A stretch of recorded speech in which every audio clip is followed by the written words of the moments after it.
trabalho ele surge a partir de uma necessidade, né? A gente vai ter o trabalho como uma forma de subsistência, uma forma de sobrevivência. As pessoas elas vão realizar o trabalho, né, como forma de se manter através da caça, através da pesca, posteriormente através da agricultura, quando se tem a Revolução Neolítica. E aí, falando em termos mais técnicos, a gente pode enxergar essa questão do trabalho a partir dos modos de produção.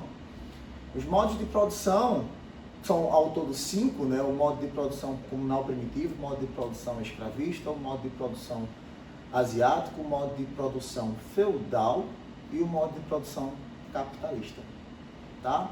Esses são os 5 modos de produção que a gente vê constantemente dentro das ciências humanas.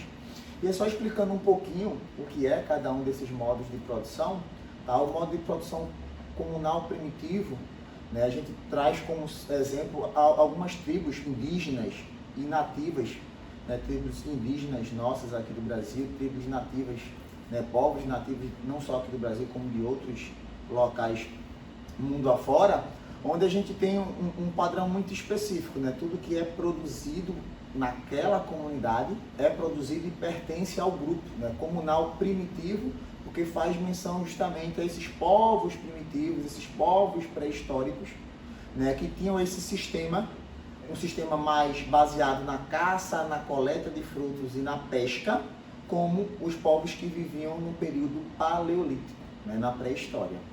Posteriormente, a gente tem, dentro desse período histórico conhecido como pré-história, a chamada Revolução Neolítica, né? A passagem do Paleolítico para o Neolítico, que são esses 2 períodos da pré-história. Esses períodos, né, a transição de um para outro período acontece exatamente com o surgimento da agricultura. É por isso que a Revolução Neolítica também é chamada de Revolução Agrícola. A partir da agricultura, a gente tem 2 modos de produções, na verdade 3 modos de produções, né, que vão se aproveitar, que vão estar baseados na agricultura. Nós vamos ter um modo de produção escravista, né? No modo de produção escravista a gente tem como destaque, por exemplo, sociedades como a Grécia Antiga, a Roma Antiga, onde o trabalho manual, o trabalho que era considerado árduo, pesado, ele deveria ser feito, deveria ser realizado por uma classe de escravizados que ora eram por guerra, ora era por dívidas. O modo de produção asiático ele também vai ser baseado na agricultura. No entanto, ele vai ser um tanto quanto diferente, porque o modo de produção asiático é como se os camponeses eles estivessem de certa forma ligados à terra por meio do pagamento de tributos àquele senhor, àquele nobre, mas ainda assim é um pouco diferente do modo de produção feudal. Por quê? Porque o modo de produção feudal ele já vai ter como a maior riqueza, ele já vai ter pré-estabelecido que a terra vai ser a maior fonte de riqueza. Não uma pessoa ligada à terra no sentido de ser escravo do senhor feudal, mas eu vou ter um modo de produção que é, hierarquicamente falando, né, há uma divisão muito clara da sociedade, onde eu tenho a nobreza, o clero e os servos. No final dessa Idade Média vai surgir uma nova classe aí, que vai ser a classe da burguesia, mas aí já foge um pouco dessa concepção do modo de produção feudal, porque a burguesia ela já vai dar o ponto de partida, o pontapé inicial do modo, né, no modo de produção capitalista. A burguesia ela vai ser responsável a partir do momento que ela traz, né, a partir do momento que é a burguesia que faz com que o comércio ressurja. E aí o ressurgimento do comércio vai fazer com que as cidades voltem a ter força, porque o comércio ele vai se predominar nos grandes centros urbanos. E a partir daí a gente vai ter o surgimento do capitalismo comercial. E aí a gente vai ter o surgimento, consequentemente, do modo de produção capitalista, que independente de ser comercial, industrial ou financeiro, que é a forma de capitalismo que vigora ainda hoje, há quem concorde de que nós estamos vivendo numa fase do capitalismo financeiro mais sofisticada, que é chamada de capitalismo informacional, né, que por conta das informações, por conta da velocidade da informação, por conta das carteiras digitais, dos bancos digitais, dos bitcoins, Nós estamos vivendo numa fase evolutiva desse capitalismo financeiro. Só para a gente concluir essa fala, a gente quer falar um pouquinho sobre a forma como as diferentes sociedades elas enxergam o trabalho. E aí, essa forma como as diferentes sociedades, como os diferentes países, como os diferentes povos enxergam o trabalho vai variar muito de acordo com a sua composição cultural, de acordo com a formação exatamente desse povo. Então, há ainda lugares, há ainda povos primitivos, povos, por exemplo, aqui no Brasil, que ainda vivem conforme os povos que colocavam em prática o modo de produção comunal primitivo. São povos que vivem, isolados, reclusos lá, dentro não só da Amazônia brasileira, como dentro, da Amazônia espalhada por outros países, como Colômbia, Venezuela, onde eles ainda vivem dentro do modo de produção comunal primitivo. E há, na sua grande maioria, dentro de um mundo cada vez mais globalizado, a disseminação desse capitalismo financeiro, cada vez mais baseado nas trocas de informações rápidas. Isso faz com que a velha expressão, time is money, ou seja, tempo é dinheiro. Quanto mais tempo eu perco, mais dinheiro eu estou perdendo. E quanto mais rápido essa informação ela chega do outro lado do mundo, mais rápido as coisas estão acontecendo, os produtos estão sendo fabricados, produzidos. Fica a ideia de que realmente é isso, de que cada povo, de que cada país adota para si o melhor modo de produção, adota para si também, baseado também nas matérias-primas, nos recursos que estão disponíveis, mas cada vez mais com essa globalização, com um sistema cada vez mais global de troca de mercadorias, de troca de informações, os meios de transporte cada vez mais rápidos também, fica aí cada vez mais essa mutação, essa transformação no modo de se enxergar o trabalho e no modo também de como novas profissões vêm surgindo. É uma construção que cada vez mais vai sendo absorvida e apropriada, por uma indústria cultural que vê nisso aí também uma fonte de enriquecimento, uma fonte de ter cada vez mais assunto, de ter cada vez mais formas de se comunicar, formas de padronizar determinados comportamentos. A indústria cultural ela vive disso, ela vive de criar e reproduzir padrões e necessidades que não necessariamente aquelas pessoas têm, mas a indústria cultural ela vive disso, dessa padronização, dessa criação de necessidades. Eu acho que é isso, o trabalho ele vai sendo visto, ele vai sendo moldado ao longo do tempo, ao longo da história, a partir da cultura, a partir dos povos na qual ele vai fazendo parte.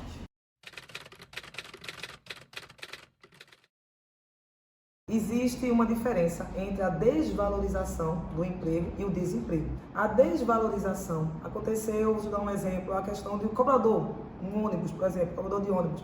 Depois da pandemia, houve uma certa queda em relação a isso, muitos perderam seus empregos. O desemprego realmente não tem emprego. Veja bem, no Brasil, por exemplo, a gente ainda tem a questão de emprego sim, porém para pessoas que são qualificadas. E aí, qual seria a solução para eliminar essa desvalorização? A qualificação do trabalhador. Gente, essa questão de qualificação do trabalhador é algo que é muito nítido, é muito visto. E muitas empresas, para não perder os seus trabalhadores, aqueles que são bons, ficam sempre qualificando, capacitando, para poder não perder. É uma coisa que os professores falam muito para os alunos. Assim que você terminar algum curso, alguma coisa, faça outro curso, assim vá, porque a questão da qualificação é bem importante para todos os segmentos. Um exemplo que a gente fala muito, bastante, é a questão do SUAP, por exemplo. Quando o SUAP foi instalado aqui em Pernambuco, tinha muito emprego, mas não tinha pessoas para trabalhar na área. Então, muita gente veio do Sudeste, do Sul, para pegar esses empregos aqui, mas o governo não teve a ideia de qualificar primeiro pessoas para quando o SUAP fosse instalado já ter trabalhadores para isso. Aí o que acontece? Já que as empresas que têm essa visão, digamos assim, progressiva, faz com que os seus trabalhadores fiquem na sua empresa, qualificam os seus trabalhadores, sabendo que eles são bons, para que eles não procurem outro local. E aí entra quem? A fuga de cérebro. Essa questão da fuga de cérebro é algo muito interessante, muito importante e também faz com que muitos países percam vários trabalhadores altamente qualificados que não querem ficar naquele local, naquele país, por receberem pouco. Eles são tão bons, são tão qualificados que estão recebendo pouco, que tem outro local que paga mais, paga melhor, vou para lá. Essa fuga de cérebro acontece muito. Aqui no Brasil, então, acontece diariamente. Alguns locais, como alguns países asiáticos, fazem o contrário. Fazem de tudo para que não ocorra essa fuga de cérebro. Eles seguram o seu trabalhador, fazem um intercâmbio, mandam para outros locais para que eles se qualifiquem e voltem para trabalhar no seu local. Então isso é uma diferença que existe entre os países, os locais que realmente qualificam os seus trabalhadores, valorizam os seus trabalhadores, capacitando. E o exemplo final que eu dou é o exemplo de professor. Muitos locais, muitas instituições valorizam os seus professores a partir do momento que qualificam, a partir do momento que pega o seu professor e, de uma certa forma, faz com que ele entre em outros segmentos para poder melhorar cada vez mais formações. E isso é um tipo de valorização, que infelizmente nem em todo local acontece isso em relação também ao professor.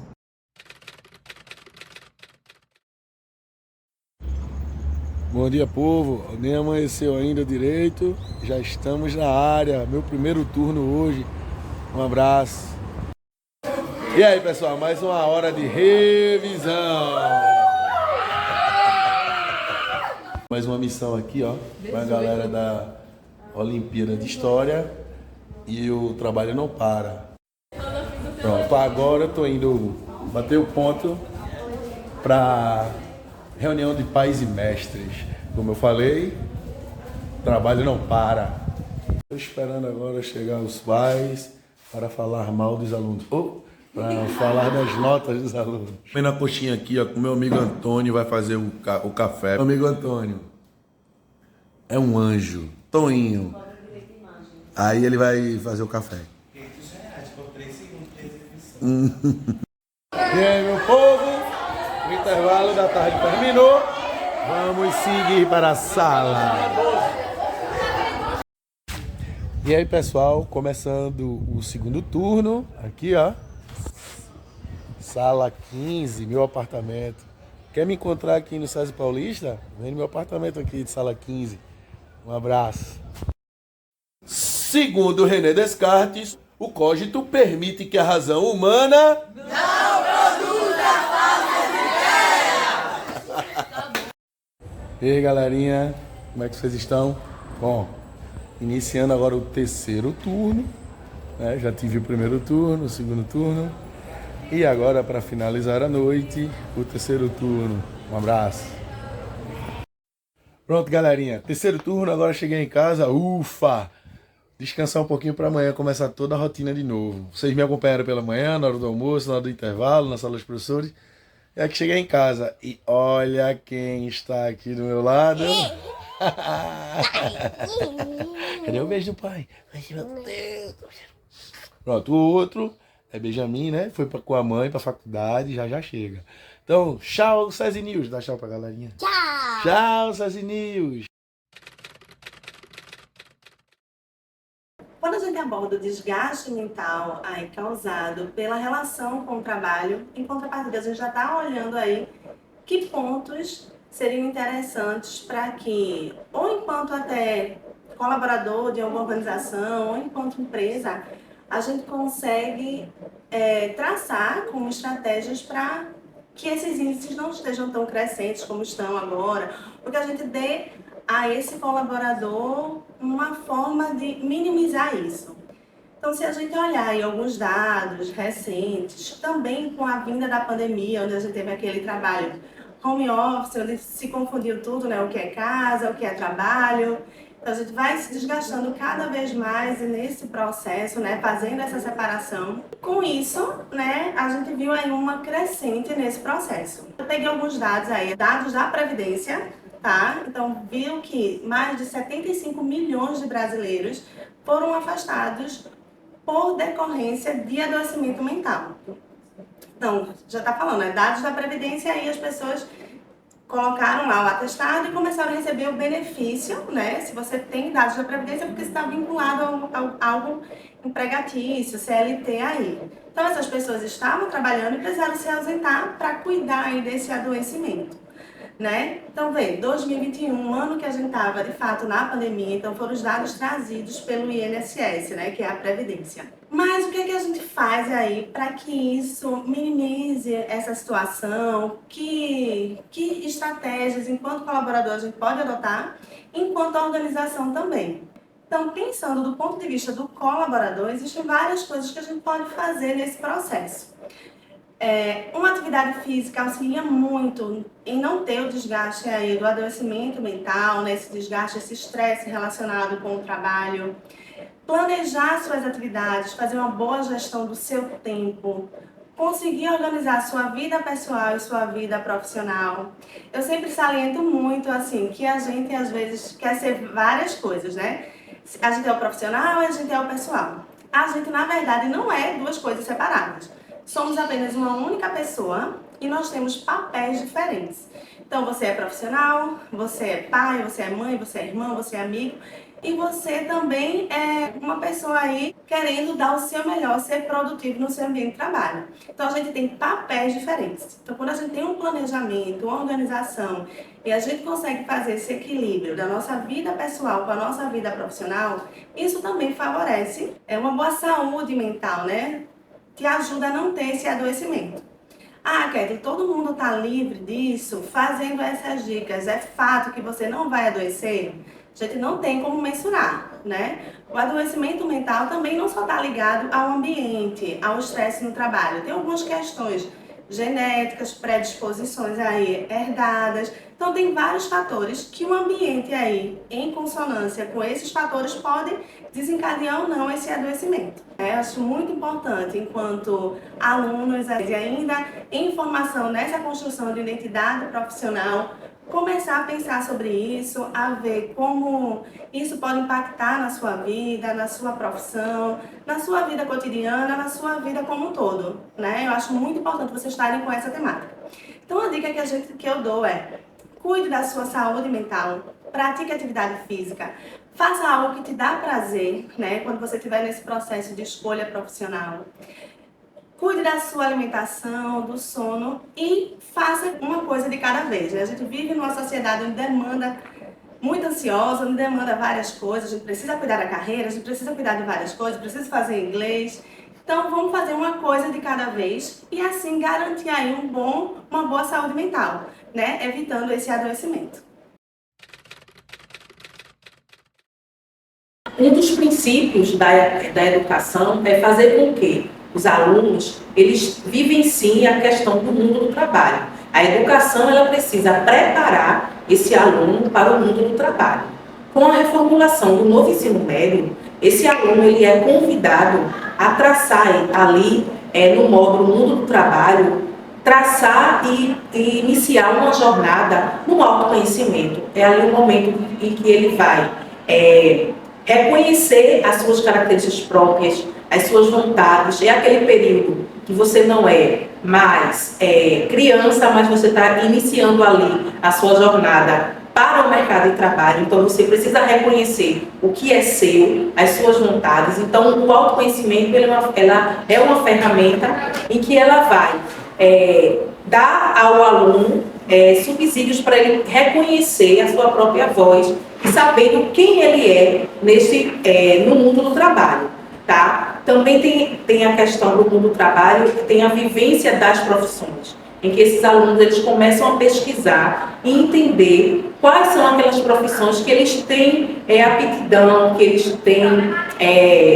características para exercê-las. Então aí a gente pensa que esse aluno ele é convidado a fazer ali uma grande pesquisa de profissões que são próximas e profissões que não são tão próximas a eles. Então é bem legal aí essa questão da pesquisa de profissão. E no mundo do trabalho, se eu sei quem eu sou, se eu sei aquela profissão que eu quero exercer, eu também irei traçar ali algumas metas, alguns objetivos, traçar e escrever um projeto de vida que eu quero desenvolver, tanto do meu lado pessoal, também como do meu lado profissional. Então, o módulo Mundo do Trabalho, ele tem muito sentido e muito significado. Enquanto professora, quando estou atuando, falando sobre esse módulo Mundo do Trabalho, eu tenho muito carinho mesmo, sabe? Porque é esse momento em que os alunos, eles vão começar a pensar, a se reconhecer, ter contato com outras profissões, entendendo quem eles são, o que as profissões tem a oferecer. É muito legal, sabe? Assim, eu gosto bastante de trabalhar esse mundo do trabalho. E entendo a importância dele, que ele tem de estar dentro da educação básica. Sabe? Porque a gente prepara o aluno, e eu iniciei falando sobre a questão do princípio, né, da educação. Então, a educação ela precisa preparar o aluno para as questões da cidadania e também para a questão do mundo do trabalho. Então, assim, quanto mais a escola tiver afinada com isso, melhor será. Então, o mundo do trabalho ele precisa ser desenvolvido também para essas questões do mercado de trabalho. Empregabilidade é um conjunto de habilidades, de competências técnicas que um profissional precisa ter, um candidato precisa ter para o mercado de trabalho. Então, a importância disso é que as empresas, de forma geral, ela vai exatamente verificar se aquele candidato possui as competências técnicas comportamentais, né, que ela quer ver, a empresa quer ver e que precisa utilizar no seu dia a dia de trabalho. Então, na verdade, a empregabilidade ela é baseada em 2 pilares. É você conseguir entrar no mercado de trabalho e você também se manter, não é? Porque muitas vezes o candidato ele consegue entrar no mercado de trabalho, mas a empregabilidade dele pode estar prejudicada por uma questão comportamental ou até mesmo uma dificuldade técnica, e aí ele não consegue se manter no trabalho. Esses 2 pilares são super importantes para que a gente mantenha uma empregabilidade alta, uma empregabilidade sustentável. Você conseguir entrar, você ter as características demonstradas ali no seu currículo e ao longo do tempo em que você está empregado, você conseguir também se manter naquela empresa, naquela instituição a qual você entrou ali e começou a trabalhar. Temos 4 razões importantes para a gente poder analisar a nossa empregabilidade. Uma das razões é você se medir, você verificar como você está diante do mercado de trabalho. Quais características você possui nas vagas que são divulgadas em vários sites ou de algumas empresas, você precisa ter essa noção. Você precisa, com isso, então, preparar o seu currículo. Muitos candidatos não têm sucesso em vagas porque os currículos não estão adequados. Você não consegue fisgar a atenção do recrutador, mostrando que você é capaz de desenvolver aquelas atividades, que você tem condições. Então, essa é uma segunda razão importante. Outra razão é você estar se medindo, né, constantemente para uma possível promoção, se você está indo bem também dentro daquela instituição em que você está, não é? Ou se você está demonstrando alguma dificuldade. Você se torna preparado para entrevistas de emprego, né, de acordo com você, com a sua empregabilidade. Você vai estar bem para então demonstrar que você está com a empregabilidade alta. Nós temos um site que é o DNA Outplacement. Você pode olhar ali e fazer um testezinho rápido de como está a sua empregabilidade.